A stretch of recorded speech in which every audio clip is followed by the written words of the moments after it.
everyone, hi Nick. I was asked by a subscriber to demonstrate how I put together just a basic journal.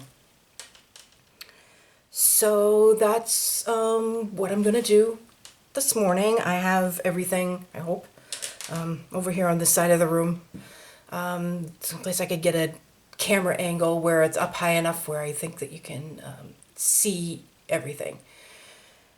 So what I'm going to do is I'm going to basically just put this journal together and kind of take you through the process. I've done a few things ahead of time. And then that'll be one video, and then I will finish the journal and embellish it, and then I will come back when it's done and I will show you how I would put on a closure, and then we will do a flip through.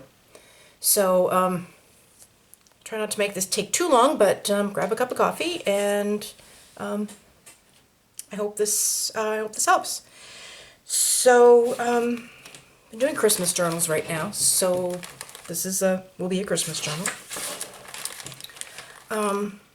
Basically what I do to start is I decide, okay, I'm going to do a Christmas journal, or I'm going to do vintage ladies, or something with roses, whatever. That's my thought process. Is I generally, or I'm going to use, or I'm going to use this kit or that kit or whatever. I decide on a color scheme or a theme or something like that first. Then I go through my pile of paper and I pick out my papers that I'm going to use for, that will go along with that theme.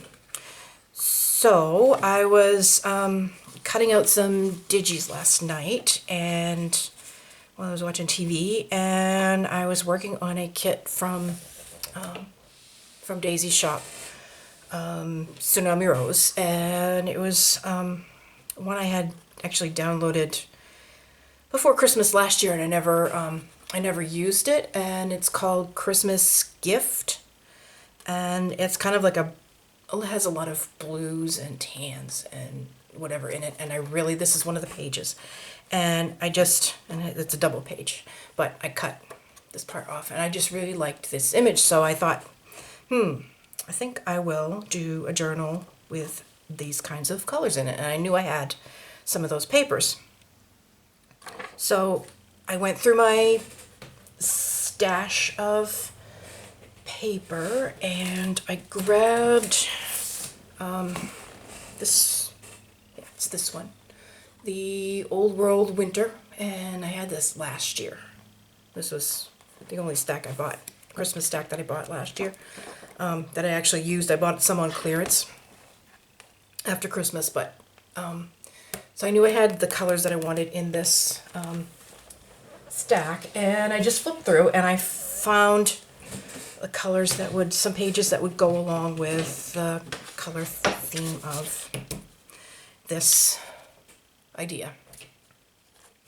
And when I'm doing a journal with just designer paper and not a kit, I choose 5 coordinating papers. So this is what I came up with. This one, and this has a little bit of glitter on it, and this with this sort of beige, tan, whatever you want to call it, with snowflakes, and it's got a little glitter. And this one, that's the right way around for you. This music paper. This one, blue snowflakes, a stripe, and a damask. And when I'm doing this, I try to kind of mix and match stripes with, if there is a stripe, with some prints, something a little larger, something a little smaller as far as print, something floral, something more plain, things that are pleasing. And if they're pleasing to you, then that's good. There's really no right or wrong way to do do this. If you like it, then it's good. It's fine. So I've done these already. I've cut these to size, and I've already corner rounded, and I have inked already, because I think you need to sit here and watch me ink. Ooh, camera, come on. Watch me ink and cut a whole bunch of pieces of paper. So I did that ahead of time. So there's my designer paper that I'm going to use. And also when I do this, if I'm not basing my journal on a digi, I will go back in that paper stack and I will pick one more color that page that goes along with my theme or color scheme or whatever, and I will use that for the cover. So if I was not using this would be probably what I would use for the cover. It's got the same it's got the same music, but it's got these big snowflakes on the over kind of superimposed on the music. So this is what I think this is what I would choose if I was going to use designer paper for the cover of this particular journal. That's what I would choose. So that's how I do it. I either choose another coordinating paper out of the stack, or I will choose a digi that goes along with it. I choose my cover first. I know some people do it last. I do mine first. That's just how my mind works. There's no right or wrong. That's just how I do it. I decided I wanted the journal to be 8 tall and 6 wide. So when you cut your paper, you want it to be smaller than the inside, than the cover of your journal, because, and I'm gonna grab one. Hang on. I'm gonna grab one that I've already done. This is just a blank one. You want to have some leeway here and here, around the edges. You want some leeway. If you're gonna have ribbon, you're gonna put lace, and just the physics of folding your paper over and putting it in, it's gonna stack up, so the stuff in the middle is gonna push out. So you gotta have, unless you want to cut off a whole bunch of it, which I don't, you're gonna have, it's gonna stick out if you don't make your cover bigger than your pages. So you want to think about your cover size first, and then cut your pages a little bit smaller. So if I want my cover to be, my journal to be 8 by 6, I'm gonna make my inside pages 7.5 by 11 this way, so would be 5.5. So that gives me the room on the inside. So I am going to use cardstock for the cover of this, and obviously you can't go bigger than 12 unless you can get this on a roll somewhere. So you can't go wider than 6 when you fold it in half, because that's all the paper there is. So this is 8 by 6. I keep, the only plain cardstock I keep is black, kind of like an off-white, it's almost dead white, and this craft. I haven't had any issue with not keeping any of the other colors. That's just what I keep. So I've already cut this, and I'm gonna fold it in half. So that's ready to go. I don't score it, I just fold it. Some people score them. I don't. It's gonna get rounded out anyway, because my journals tend to get way overstuffed. So I'm just gonna, I'm rolling backward. I'm just gonna fold it like that. And I'm gonna set that aside, and I'm gonna set all the cover aside, because I'm gonna prep everything first, and then we'll start putting everything together. Oh, I also decided I'm gonna back this image onto, and this is another piece from the that same paper stack, And I've already cut that because I know I want it to kind of come out around, and then I'm going to glue those together. I probably would sew, and you could sew if you have a sewing machine. The lady that asked me to do this, she requested no sewing, so I'm just going to glue. I probably would sew this on, just for some added dimension, but certainly not necessary. You can, I went a long time without the sewing machine going, mostly because it was packed up before I moved. So I would you can just glue it, and that's what I'm going to do. So I have my designer paper already. I have my cover all picked out. Then I'm going to figure out, okay, what am I going to put inside it? So what I do is I go through my big pile of coffee dyed stuff, papers and whatnot, and I kind of pick out what I want. And I just choose a variety. I have my coffee dyed paper.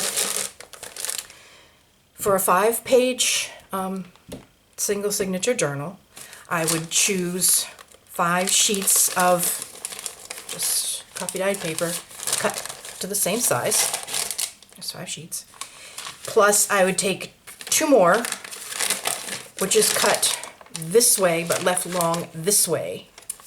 Top to bottom length but left long widthwise, because I'm going to use them as flip outs. So I have them already folded as flip outs. So that's how I cut them, because I can't fit them in my cutter all the way out, so I fold them over when I cut them, when I do flip outs. So I have 5 just regular size, cut to size, and then 2 for flip outs. Okay, so there's my pages. Then I got to figure out, okay, what else am I going to put in here? So I just grabbed a bunch of stuff. I've got a glassine bag. I have these in a variety of sizes, colors. This one kind of goes along because it's the browns and tans. That would go along with the color scheme. I like to put at least 1 bag. So in a 1 signature journal, I would put 1. If I was doing more than 1 signature, I would put 1 bag per signature. I'm gonna put in an alteration tag. I saved a couple of the offcuts because I like to put these little short pages in there. So sometimes I cut these so that they look like tags. So I'm gonna put a couple of those. That's one of the offcuts from the pages, which I save to make journaling tags, just tags, journaling spots, flip ups, corner flips, things like that. A book page. I have tons of book page, from gutting books to make altered books. So I have a book page. I have a small piece of lined notebook paper. I have a coffee dyed envelope. I have, this is some more notebook paper, and it happens to be still hitched together. So I'll do that. I don't have to do it that way. I'm going to sew it in with this at the binding. I have some graph paper and some ledger paper, dictionary page, and some sheet music. This will be this is out of my brother's elementary Rubank trumpet method book. Can't seem to find any of my tuba music, but I got quite a bit of his trumpet music. So that's what I'm going to put in here. So you just basically start folding it. These are all pretty much cut to size. And all I do is I cut everything, then I fold everything.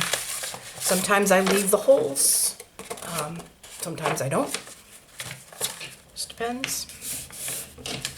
So I'm just going to cut everything, fold everything. That's already folded. And this, when you put in an envelope, you can leave the flap that way, and then you just have 1 pocket.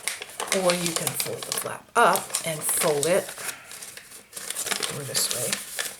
put it this way so you can see. So you'll have a pocket here, and then you can cut off this part or this part, and you'll have a pocket there. You'll have a pocket there or there, depending on how you want it loading. And then you can also put something here after it's, you know, sewn in and whatnot, so you can make a pocket there.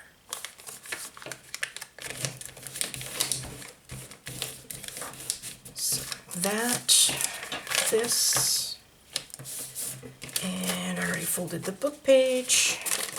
I'm gonna fold these in half. And I'm just gonna whack off the corners. Invest in a good pair of scissors. These are Tim Holtz. They're serrated a little bit, which takes a little getting used to, but they don't get dull, and they do a lot. And they're got a good grip, so you can get all your fingers in there when you do a lot of cutting, and I do a ton of cutting, so you know my hands don't get tired too quickly with these. These are really good. These are good scissors. And I'm gonna move these out of the way. And I won't do a Julia Child and throw them on the floor since my trash is on the other side of the room. And I'm gonna fold this.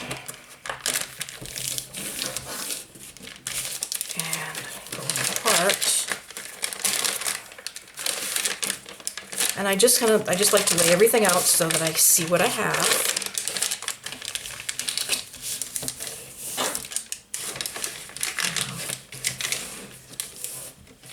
And this is just how I do it. There is no right or wrong. I'm going to fold these all at once. They're fairly thin. Not going to corner around the coffee dyed paper because for some reason it jams my corner punches and it jams my head punches too. And it's just how this paper is, I think. And then I end up having to bang it on the table to get it all uncaught. And I don't need to sit there and watch me bang my punches on the table to get them unstuck. Okay, so I have that. Oh, and I also have 2 coffee dyed doilies. For a single signature I would use 2, which I'm gonna fold in half because those are gonna go in the binding.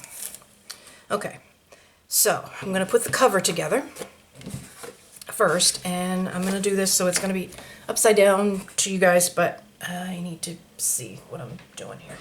So first I'm going to corner around, decided I'm going to corner around this backing. And where's the punch I chose? Oh, there it is. I'm going to use this one. Whoops, sorry. I'm going to use that one. My Martha Stewart punches. Pop the corner thingies out. It's over here out of the way.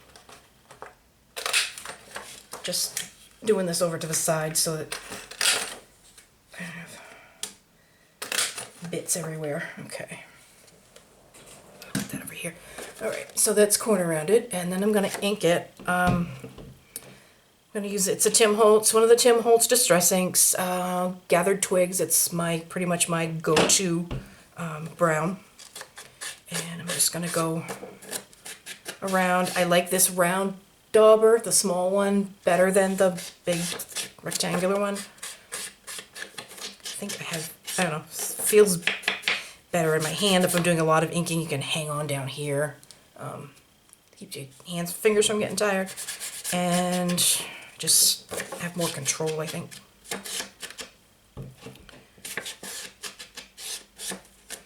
And just kind of scrub it in there so that it comes up. I kind of want it to come up on the edge of the paper a little bit.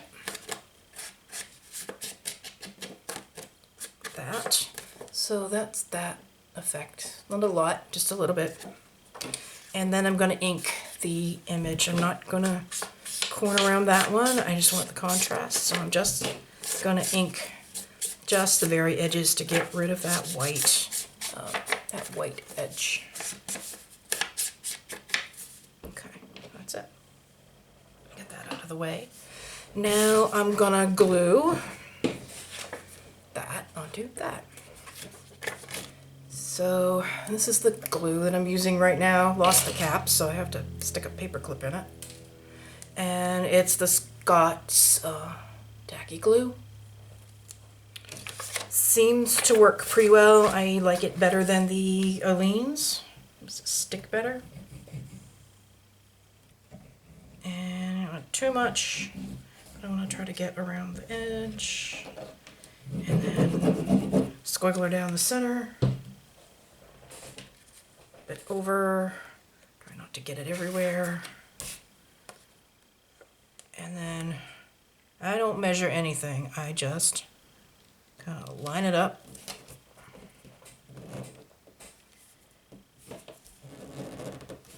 So that it sort of looks okay.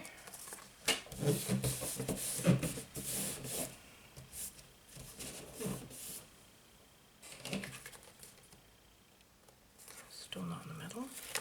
And if you don't get it in the middle, you just peel it off and try it again.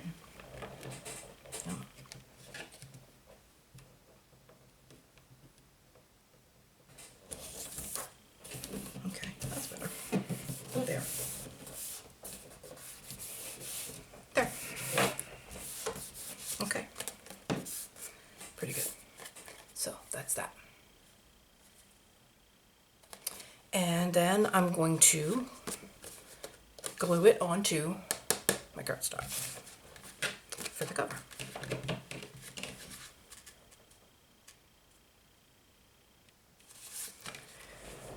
So I check and make sure it's fitting the way I wanted it to, and then I'm just going to do the same thing. I'm just going to run some glue around the edge.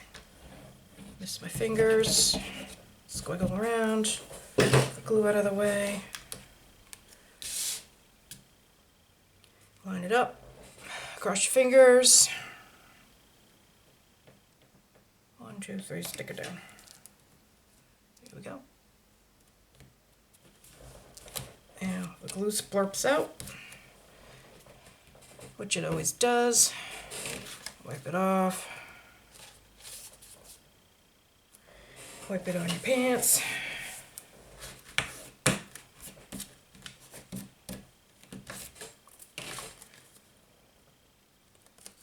Okay, there. Good. Okay, that's that. There. So there's the cover, that's the front. I'm going to leave the back blank. You could certainly back it with the other side of this page, because this was a 2-page thing. Or you could use this and just cut and back it, but I'm going to leave it blank. I am going to ink around, grab my Distress ink again. I am going to ink around the edges. Just because I like that look.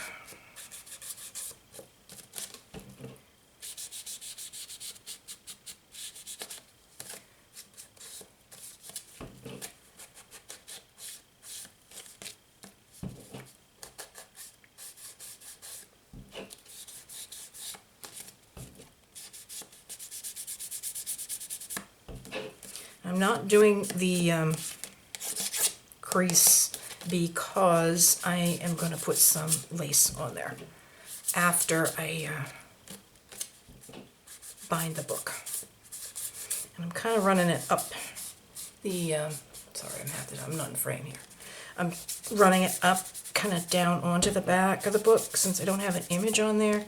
Just kind of want to give it a little bit of a finished look. And then I've got some wide lace that I'm going to put around. I'm going to put down the seam here. Okay. There. So I'm going to put this aside. And I'm going to fold my designer paper.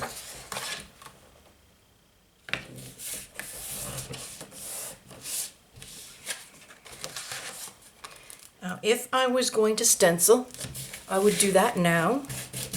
But I'm not going to on this one. I'm going to just do some stamping. But if I was going to stencil, I would do that now. It's much easier to do it when the papers are flat and unbound. I do my stamping last. regular stamping, just because then I know where everything else is in the journal and I can stamp around things. I would rather not be tied to where I've already stamped because I don't know exactly how it's going to look when I put this together until I put it together. So, but it is, when you're just doing like a background stenciling, it's easier to do them when these papers are flat. Okay. Oh, the sun is starting to come in here and it's getting hot. I have to pull up my sleeves. Hang on. Okay. So then then I look at the my papers and I decide in kind of how I want it to look when I lay it out and kind of what order I want the papers to be in. And I'm going to put that one back here, and then just to give it kind of a nice mix, and I think I'm going to go with it like that.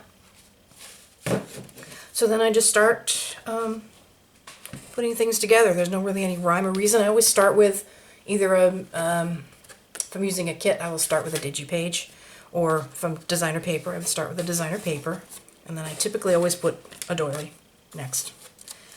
And then I just start putting in the pages, and I just hold them like that, and I just start putting them in. I'm going to hold them apart, kind of make a random book page. This over here so you can see book page, music paper, short page,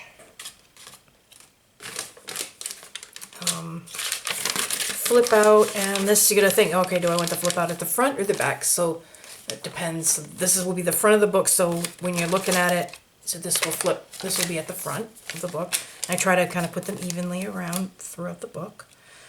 Flip out, another designer paper. Let's see. Envelope. Okay, there's really no coffee dyed paper, no rhyme or reason to this. Fold the bag in half. Paper bag. I do tend to stagger when I put shorter things in, put some at the top, some at the bottom, some at the middle. So it doesn't, the book doesn't get so bulky at the bottom or at the middle. Okay, paper bag. Let's see. This lined paper here.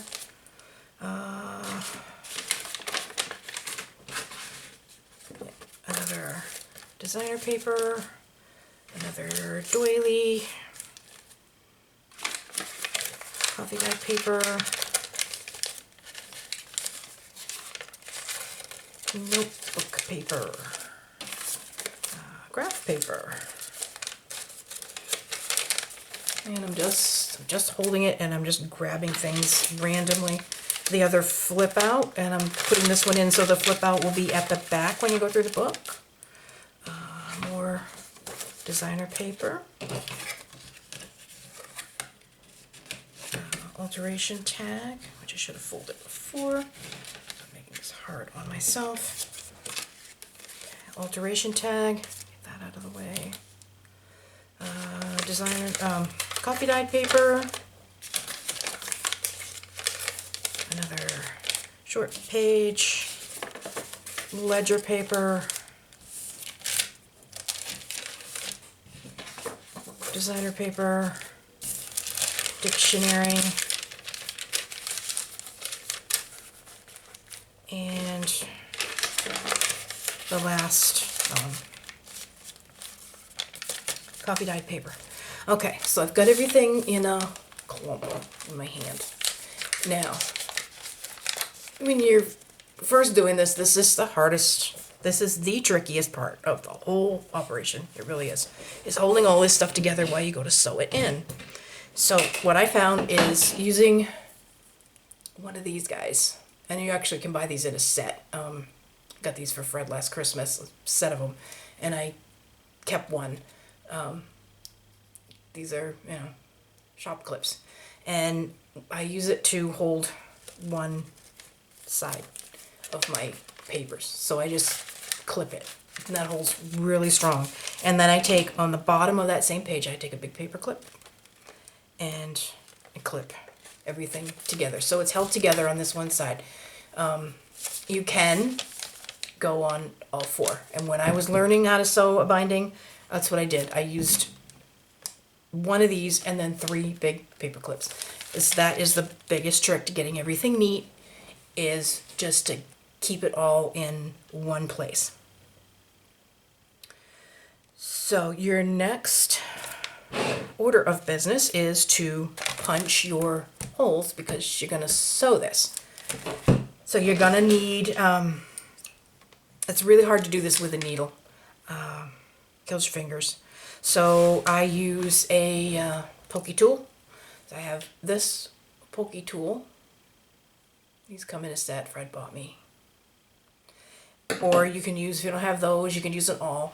It does make a kind of a big hole, so you have to kind of be careful. But you know, you can use an awl. I usually use this orange pokey tool. And what I do is I just lay, I have it all clipped together, and I've got everything tight to the crease.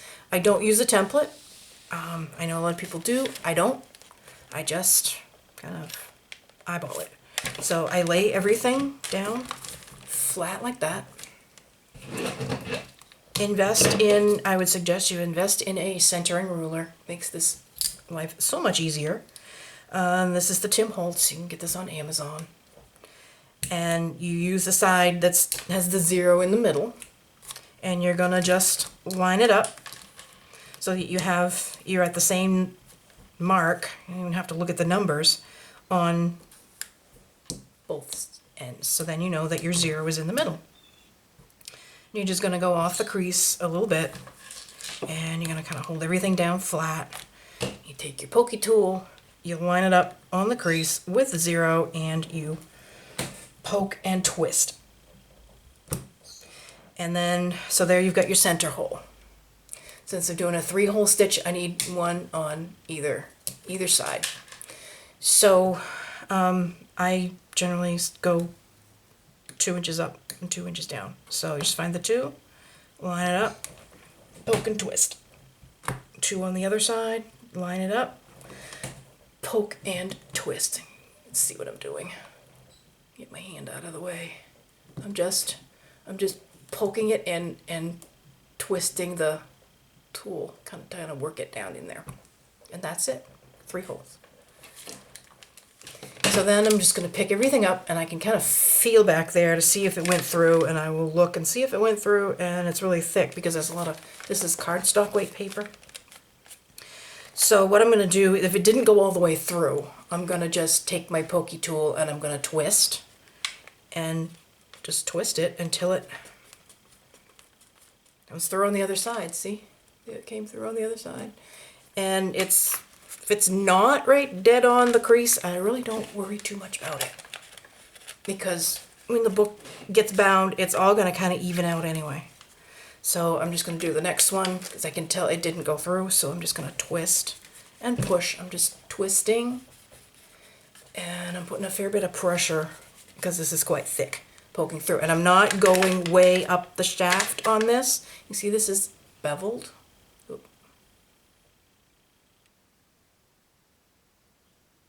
And if you go too far in, you will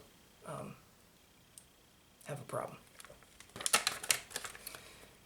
You're gonna make too big a hole. So, and I'm just gonna do the last one. There, like that.